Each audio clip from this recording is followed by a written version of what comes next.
अस्सलामुअलैकुम स्टूडेंट्स, उम्मीद है कि आप सब लोग बिल्कुल ठीक ठाक हैं। I am Umra Hameed from Desert Rose Psychics और I am here to teach you some basic organic chemistry concepts and now today it is the second part of our last video that was inductive effect। हम आज भी inductive effect की second parts को ही लेकर आगे चलेंगे। मैंने आपको कहा था कि हम जो है वो next video में कुछ related questions हैं inductive effect से जिनके answers मैं आपको दूंगी। उसके अलावा अगर आपके कोई questions हों तो आप मुझसे comments में वो सारे questions पूछ सकते हैं।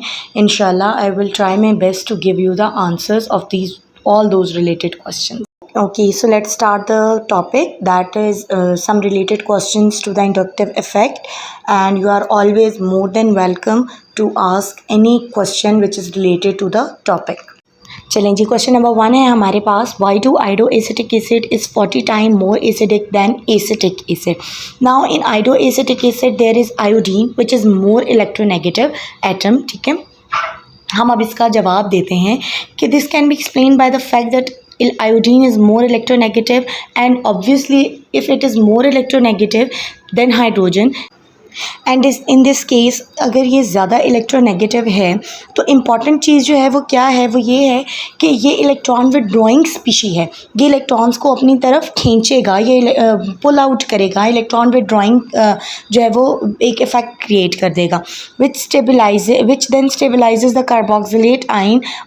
सिंपल वर्ड्स, बिल्कुल सिंपल वर्ड्स में इसका मतलब ये है कि अगर हम इसकी आयनाइजेशन करा देते हैं और आयनाइजेशन के बाद जब हमारे पास एक नेगेटिव चार्ज क्रिएट हो जाएगा तो just because of the iodine which is an electron withdrawing species, वो आयोडीन जो है वो नेगेटिव चार्ज जो क्रिएट हुआ है सिस्टम में, उस नेगेटिव चार्ज को अपनी तरफ पुल आउट करेगा, अपनी तरफ उसको खींचेगा और उस पुलिंग की वजह से ये बैलेंस हो जाएगा नया बनने वाला स्पीशी।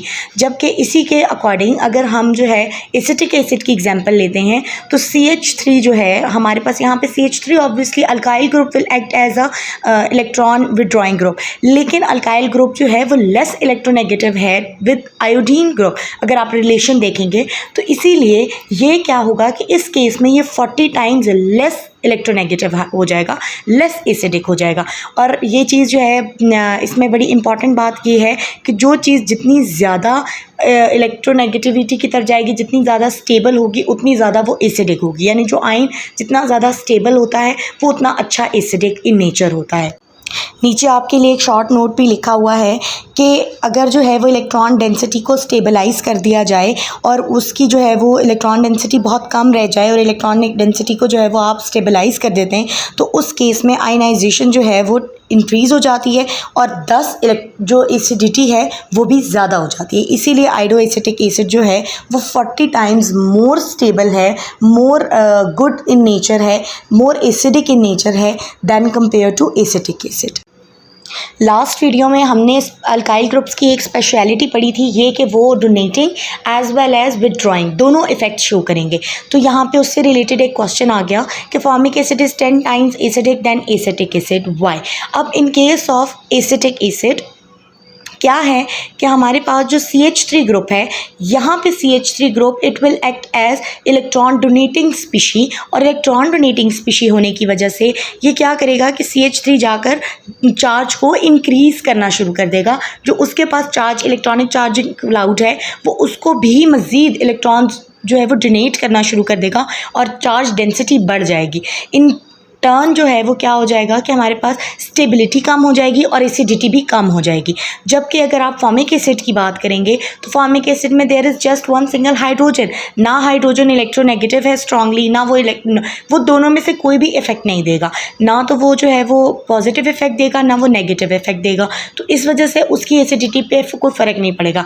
लेकिन आइंस में अगर आप एसिटिक एसिड की बात करेंगे तो वो डोनेटिंग इफेक्ट की वजह से क्या करेगा कि आपका जो एसिडिटी का इफेक्ट है उसको कम कर देगा, स्टेबिलिटी कम कर देगा, एसिडिटी कम कर देगा।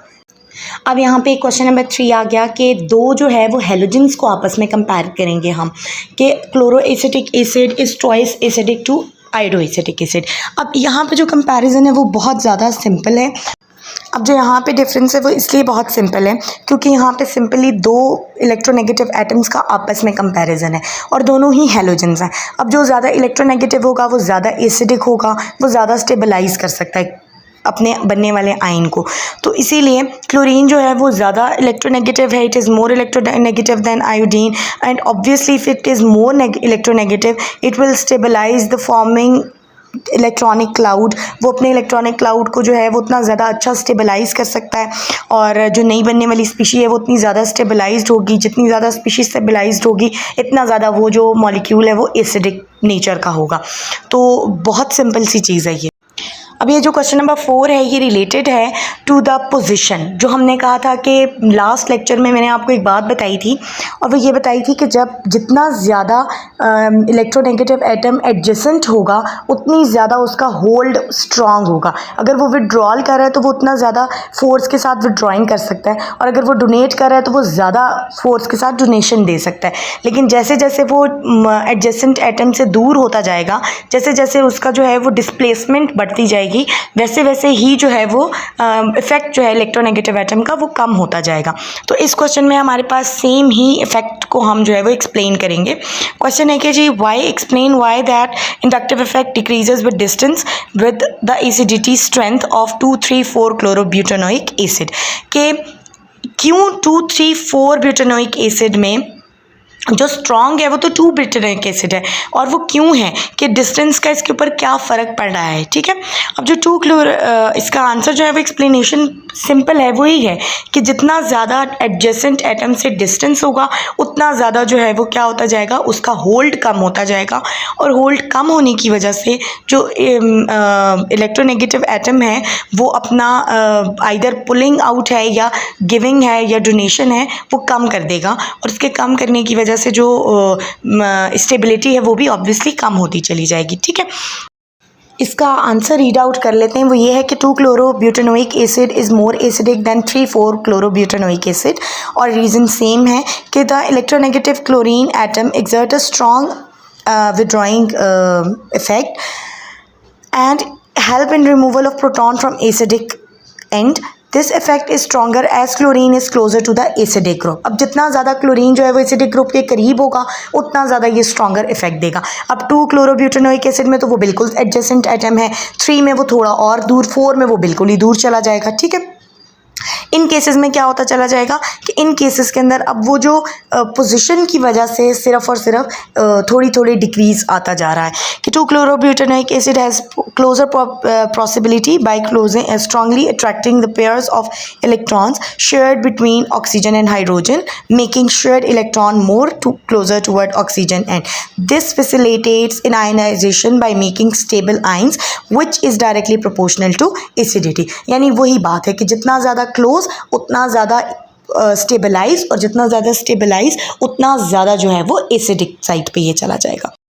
चलें जी, अब मैं उम्मीद कर रही हूँ कि मैंने जो कुछ आपको एक्सप्लेन किया है वो मोस्ट प्रॉबेबली आपको समझ आ गया है और इस टॉपिक से रिलेटेड किसी भी किस्म का आपका कोई भी क्वेश्चन है तो आप मुझसे वो कमेंट सेक्शन में पूछ लें।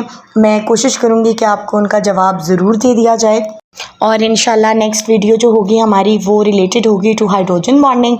और thank you so much for watching the video और अगर आपको वीडियो अच्छी लगी है तो उसको लाइक कर दें और चैनल को सब्सक्राइब करें, बेल आइकन को प्रेस कर दें ताकि आपको जो है वो मज़ीद आने वाली वीडियोस से आप फ़ायदा हासिल कर सकें।